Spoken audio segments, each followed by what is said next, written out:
pajak itu disupport oleh UMKM. Luar biasa. Luar biasa. Iya. Izin-izinnya dipermudah, cara pemasarannya. Nah, apa saja sih hak dan kewajiban UMKM ini?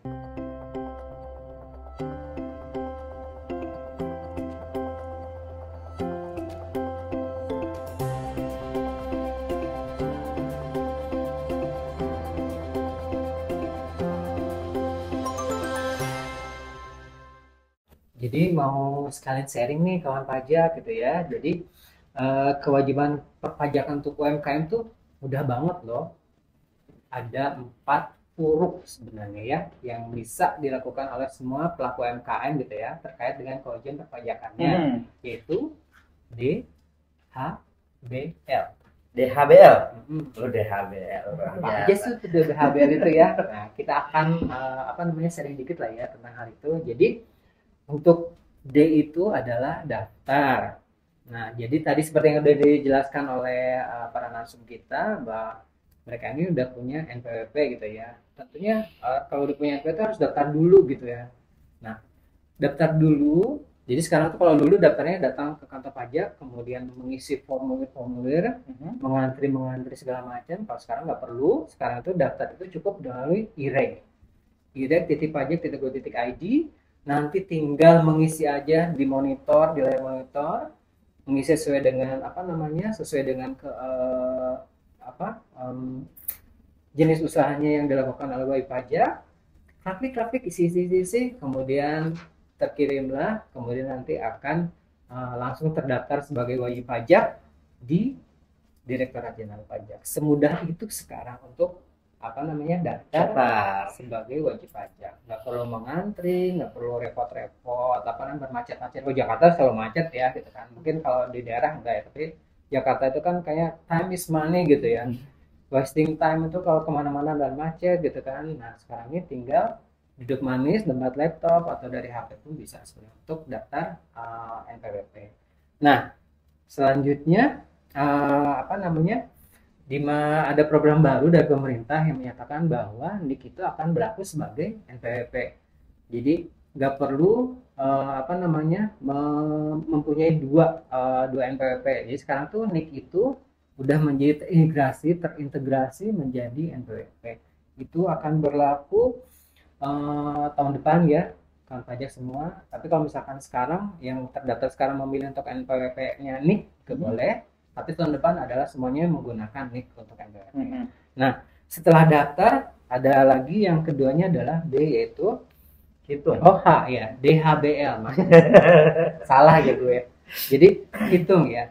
Hitung ini adalah menghitung omset-omset yang akan menjadi dasar untuk membayar pajak. Jadi omsetnya berapa? UMKM ini sebenarnya lebih mudah gitu menghitungnya. Jadi omsetnya berapa dikalikan dengan tarif seperti itu. Nah, dengan adanya Undang-Undang Cipta Kerja ini yang menyatakan bahwa apabila UMKM khusus untuk orang pribadi, UMKM omsetnya tidak sampai 500 juta dalam setahun, itu malah tidak bayar pajak gitu kan. Tapi apabila setelah melewati dari 500 juta setahun, wajib menyetorkan pajakan 0,5% dikalikan selisih dari 500 juta. Seperti itu kan pajak. Nah, selanjutnya kan ada DHBL. Nah, BL-nya silahkan. Selanjutnya. Nah, oke. KDHBL. Daftar udah dijelasin. Pakai e-reg kita ya. Hitung udah. Pakai catatan. Catat sendiri ya hal itu ya Kang Asep ya? Dicatatin orang juga boleh. Catatin orang juga boleh. Ada pencatatan ya, bukan pembukuan ya. Pencatatan lebih mudah. Nah, tinggal bayarnya. Nah, ini banyak kawan pajak saat saya bertugas di helpdesk atau saat teman-teman rumah, teman-teman sekolah yang dulu, cara bayar pajak gimana sih? Bayarnya gimana sih? Banyak itu pertanyaan, bayar susah banget. Padahal sekarang nih udah diciptain namanya, taruh dulu deh, lewat TJP online dulu.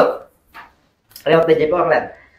Kalau kita mempunyai NPWP, maka hal pertama yang harus kita perbuat ya adalah daftar DJP online. Daftar DJP online. Di dalam DJP online tuh ada bayar, ada lapor, ya macam-macam lah. Ada macam-macam. Terus kalau andaikan DJP online agak sulit karena buka di handphone tuh tulisannya kecil-kecil ya Kang Asep ya. Jadi harus pakai laptop. Ya nggak mesti juga sih, nggak mesti pakai laptop. Pakai handphone bisa. Sekarang ada lagi namanya M-Pajak. M-Pajak itu mobil pajak. Jelas itu dipergunakan untuk handphone.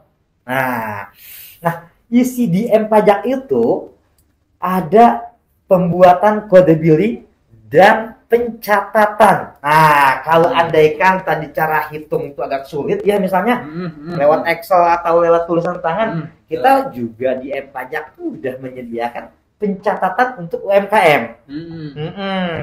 Selain pencatatan, juga pembuatan kode billing. Pasti kawan pajak ada yang nanya, kode billing apa sih itu kode billing? Jadi, sebelum bayar kita harus membuat billing atau mencatat kode billing atau membuat kode billing. Nah, menurut aturan yang diatur oleh undang-undang, kode billing itu bisa dibuat oleh kita sendiri melalui DJP online atau melalui M-Pajak atau bisa juga ke bank. Nah, tapi ini yang orang nggak tahu itu nih Kang Asep. Saat kita ke bank, kita juga sebenarnya bisa. Mbak kasir, tolong dong buatkan aku ID billing atau kode billing untuk pembayaran apa, Pak atau Bu? Untuk pembayaran misalnya PPh final. Nah ini, untuk UMKM ini yang harus dibayar per bulan, ya, yang tadi disebutin sama Kang Asep ya. Saat untuk orang pribadi yang omsetnya di atas 500 juta, selisihnya nih, bukan selisihnya, lebih dari 500 juta. Misalnya penghasilannya per tahun 600 juta ya. Jadi 100 jutanya ini dikalikan tarif, 100 jutanya ini yang dikenakan tarif. Enggak semua, karena 500 gratis. 100-nya dikenakan tarif, setengah persen. Misalnya 100 juta, berarti dikali 5% hanya 500 ribu. Jadi penghasilan 600 juta rupiah per tahun, kita hanya membayar 500 ribu rupiah. Tapi untuk pribadi, kalau Mbak Yani sudah membuat badan, ya tentunya 500 juta itu hilang. Jadi aturan HPP itu, aturan undang-undang perpajakan, hanya untuk orang pribadi Mbak Yani. Kalau untuk badan, PT apa, CP apa, itu nggak berlaku yang 500 jutanya itu. Iya, tapi berlaku untuk yang setengah persennya. Oke, kita kembali lagi ke pajak. Setelah itu, kita bayar 500 ribu ini, kita buatkan kode billing. Dengan kode setor, dan kode jenis pajak adalah 41128. Terus 420 ya. PPh final ya, untuk bruto tertentu ya. Setelah dibuatnya kode billing, maka kode tersebut bisa kita kasih ke kasir bank. Jadi kasir bank tuh nggak terjadi kesalahan lagi. Untuk pembayaran apa langsung dimasukin kode billing langsung otomatis. Atau bisa juga bayar di ATM. Di ATM bisa. Atau bisa juga di banking. Ya banyak lah, bisa di e-commerce ya. Banyak e-commerce kan, Lazada dan lain-lain sebagainya ya. Betul. Seperti itu. Jadi cara bayarnya seperti itu. Kita daftar, setelah dihitung bayar. Buat kode billing, bayar ke bank atau ATM. Nah, setelah bayar lapor DHBL ya. Setelah bayar lapor. Cara lapornya gimana? Cara lapornya itu, makanya tadi saya bilang pertama, saat kita mempunyai NPWP, yang pertama kali harus kita lakukan adalah punya DJP online. Nanti lapornya di DJP online. Caranya gimana? Datang ke kantor pajak boleh, nanti kita bantu. Lihat di YouTube ada. Lihat di mana lagi, pokoknya banyak deh nanti.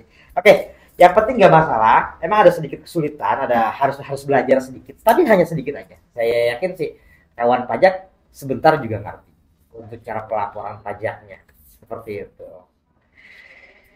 Ya, jadi tadi itu udah jelasin DHBL ya, daftar, hitung, bayar, dan lapor. Jadi untuk pelaporan SPT tahunan orang pribadi adalah 3 bulan setelah berakhirnya tahun pajak berikutnya. Jadi misalkan kan kalau tahun pajak itu pembukaan itu Januari sampai Desember. Nah, paling lambat dilaporkan untuk orang pribadi adalah tanggal 31 Maret tahun berikutnya. Mau dia tanggal merah ataupun hitam, karena sekarang laporannya juga online, jadi tetap laporan tanggal. Kecuali ada pemberitahuan lain dari DJP bahwa boleh dimundurkan pelaporannya. Nah, untuk badan, betul. Jadi untuk badan nanti kan Mbak ini akan menjadi badan ya, badan usaha. Kalau badan usaha malah lebih panjangkan lagi 4 bulan setelah berakhirnya. Jadi tanggal 30 April dan sama. Mau merah mau enggak, tanggal 30 April. Biasanya ya, untuk pelaporan itu suka numpuk-numpuk di akhir tanggal pelaporan. Kita menghimbau sekalian aja, karena kadang kan karena sekarang kita lapornya online gitu ya, mungkin jadi bottleneck nih di akhir-akhir periode pelaporan. Nah, kalau misalkan emang sudah ready di Januari, lapor saja gitu loh. Jadi nggak terlalu kayak, saya nggak bisa lapor nih, kok nggak connect gitu kan? Mungkin karena semua udah yang berebutan masuk gitu ya, ternyata terus jam 12.00 00.01 baru terlaporkan gitu ya, itu sudah terlambat lapor dan itu ada sanksi terlambat lapornya. Jadi untuk orang pribadi sanksinya adalah 100.000, kalau untuk badan usaha 1 juta. Oke. Nah sekarang ke Mbak Laura. Mbak Laura udah punya NPWP dong? Udah pernah lapor belum atau gimana? Dari yang waktu masih jadi pegawai saya lapor. Oh berarti udah berpengalaman lah ya. Udah berpengalaman lah. Paling kan nanti ada sedikit perbedaan antara pegawai sama UMKM ya lapornya. Seperti itu. Mbak ini lapornya di usaha yang lainnya. Oh udah pernah. Udah paham. Udah paham ya. Iya udah punya bayangan lah.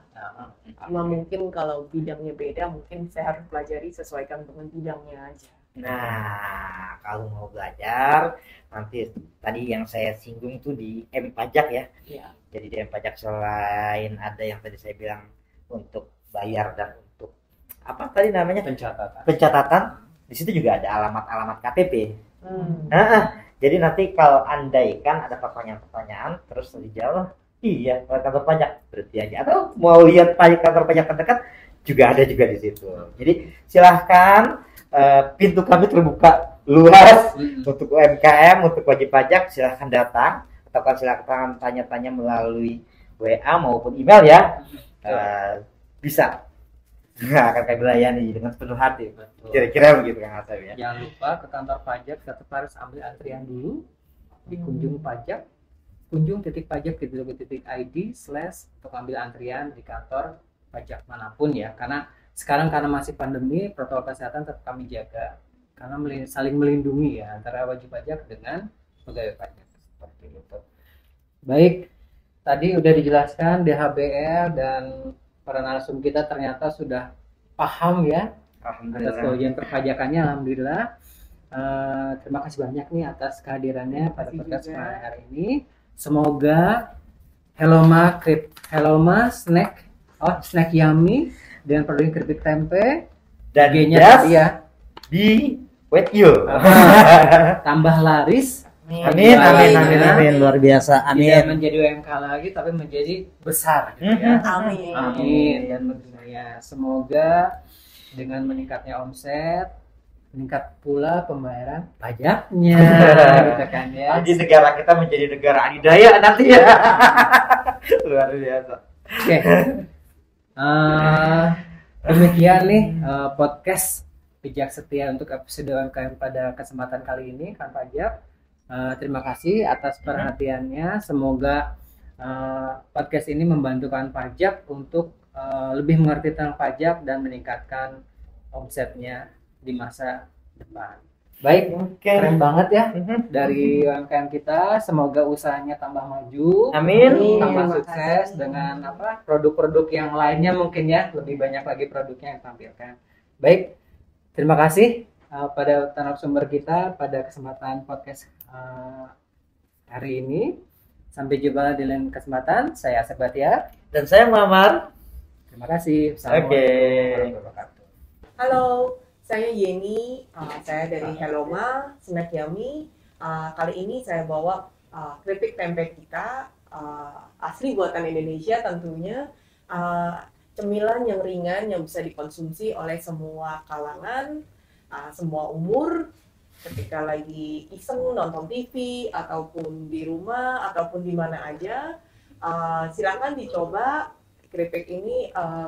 Kita bisa dibeli lewat online, lewat Tokped, lewat IG kita yang dengan nama Heloma. Facebook kita adalah Heloma Snack. Jadi jangan ragu-ragu lagi, jangan tunggu lagi. Mari silakan langsung aja ke online store kita. Terima kasih.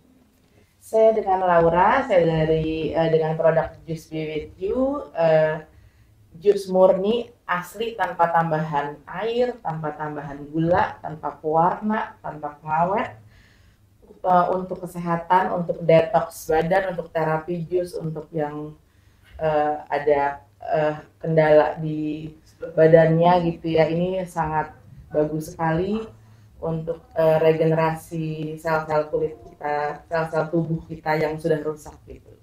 Produk andalan kami ini sudah certified halal, sudah ada izin edarnya untuk industri rumah tangga, jadi sangat layak dikonsumsi dan bisa untuk dari anak-anak sampai lansia ya, semuanya bisa.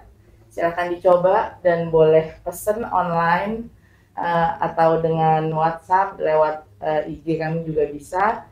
Silakan mampir di IG Juice Be With You. Terima kasih.